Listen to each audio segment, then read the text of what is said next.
ते म्हणले तिला मारून टाकलं. काय म्हणते त्या मला इंग्लिश येत नाही. हा ते करून टाकलं, मारून टाकलं म्हणजे ते व्यवसाय कार्यक्रम लावला बंद करून टाकले म्हणजे बंद पाहिजे म्हणले काल. मग आता पाळली जाण्या माहित नाही पण ते रावसाहेबाच्या फोनवर फोन आला. रावसाहेब म्हणजे हे राजेंद्र आमदार रावसाहेब त्यांच्या फोनवर आला ते काम करून टाकलं म्हणजे तिथं. मग आता ऐका नाही तर तुम्ही काळजी करीत हो ना काय बरोबर जाऊ द्या ते यासाठी त्यांना मला मध्ये टाकायचं ना मला जायचं गोपन मध्ये काय. आणि आणखी बोलता बोलता राजेसाहेब राहून गेलो याच्यासाठी महत्वाचा आहे विषय की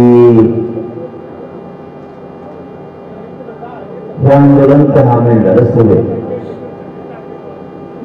याच्यात जर मी पहिल्यापासून सांगतो पण आज जे जबाबदारी सांगतो माझ्या मराठा समाजाच्या समोर या आंदोलनात जर कोणी तुमच्याकडून म्हणजे सरकारकडून कामं घेतली असली कोणी पैसे घेतले असले मग नाव सांगून का ना मग मी का सांगत त्याचं मला तेवढी यादी द्या.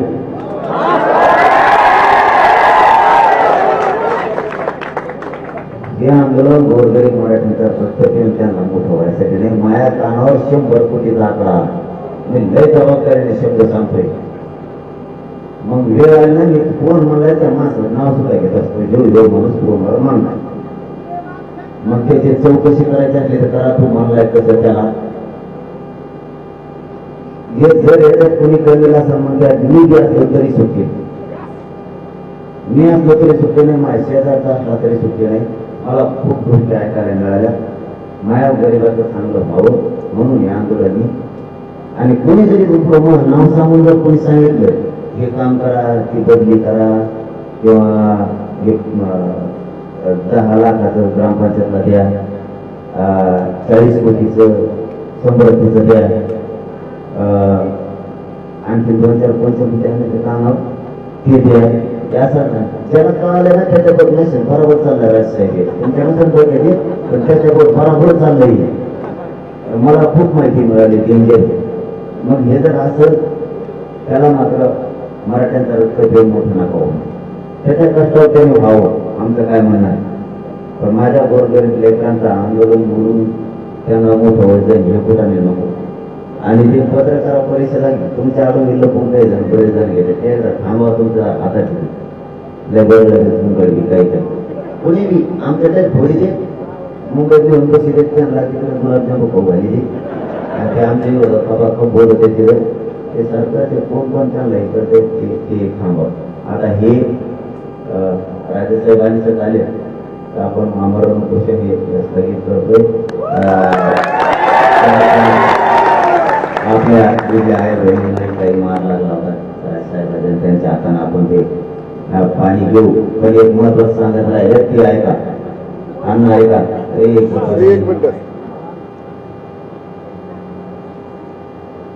आता शक्यतो मला असं वाटतं हे आंदोलन आपण एक कमी याच्यात करावं. या गावाला त्रास होता कामा नाही हे माझं प्रामाणिक म्हणणं आहे. ऐकावं का सगळेजण काय नंतर पाहिजे. हे गाव पवित्र झालं आंदोलकांसाठी एक आणखी मिनिटं मुद्दाम घेतो तुमचं त्यांचं हे गाव पवित्र मानलं जातं मराठा समाजाचा लक्षात. याला जाणून बघून काही जण कलंकित करते. जरा मी भावना समजून घेतला मला हट्ट नका धरायचं गीतच करायचं. मला वाटतं ह्या गावाला डाग लावू शकते. चांगलं नाव झालेलं आहे गावाचं पवित्र नाव झालेलं आहे. याला पंढरी म्हणतात थोडक्यात मराठीची आपला सामाजिक आलं तसं म्हणतो की ते माती कपाळाला लावतं. काही जणांना जर जाणून बुजून वेळा चालला असला तर हे गाव जितकंच नावावर उभं आलं ना तितकंच कलंकित होत असतं. कारण एक लग्नात आनंदाचा दिवस असतो पण एक एवढं जर त्या लग्नात होतं सगळ्या लग्नात होतं तसं हे गाव पवित्र झालेलं आहे. एका दूषित माणसानं जर ठरवलं की आळत चालायचं तर आळत चालून ते कार्यक्रम होत असतो. मला वाटतं हे मॅच आता एकतर ह्या सभागृहात ठेवून आमचे बापूची तिथं बोळी ठेवा तिथं इकडची वर्दळ सुद्धा कमी करावी. या गावात त्रास होता कामा नाही. कारण त्रास नाही झाला तरी त्रास होईल असं घरून आणून जातीय तेल निर्माण करायचे प्रकार या गावात होणार आहे. त्याच्यामुळे हे गाव झालंय मी लढायला गंभीर कुठं लढत मी माया मराठ्यासाठी कुठं लढणे माझ्या प्रामाणिक म्हणून सांगितलंय मी तुम्हाला. मला माहिती आहे गावाने मला त्याशी काय उत्तर दिले. गावाने मला उत्तर दिलेलं मी म्हणून तर विसरू शकत नाही. त्यांनी सांगितलं पुरा गावाला जरी गोळ्या घातल्या, पुरा गाव जरी मारलं तरी महाराष्ट्रातल्या मराठ्यासाठी आम्हाला सगळ्यांना मारायचं, इथलं आंदोलन घालवायचं नाही असं त्यांनी सांगितलं होतं. पण आता मी खूप जबाबदारीने तुम्हाला सांगितलंय, मंदिराला दर्शनाला त्रास नाही झाला पाहिजे. तुम्हाला काय काय विकास गावाचा काढाय तुमच्या ते टाकून घ्या, चांदीचे डांबरी म्हणजे काय विकास करून घ्या चांगला, काय आणखी काय प्रकार असतील ते सगळं व्यवस्थित टाकून घ्या तुमचं. आमचं आंदोलन एका कोपऱ्यात जाईल, चालत चालत नाही चालत त्याची अडचण नाही. आता आंदोलन चालू तरी काय करायचं, शंभराचे जे शस्त्र आहे ते आपल्याला आरक्षण देते, सगळं आंदोलनाच्या विषयी नाही दिलं तर आपण सत्तेतून आपण घेऊ, नाही तर आपण सत्तेत जायचं नाव घेऊन पुढे पडून टाकायचं. पाडण्यात बी लय मोठा हाताने एकाच गाव येतात. इथं सध्या स्थगित आपण हे केलेलं आहे, इथं साखळी चढून देऊ फक्त हे छोटस हे ठेवू.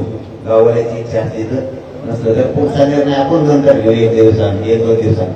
पण शक्यतो आता अंतर्वलीचा विषय थांबवावाच असं मला वाटतं. आपण स्थलांतर का पुढं करणं व्हायना, पण हे डाग लागू नये. ग्रामपंचायतचा काय ठराव होता तर काहीला वाटू नाही, आणि असं केल्यामुळं पळून जावं लागलं काही, त्याच्यामुळे ते करणं गरजेचं होतं.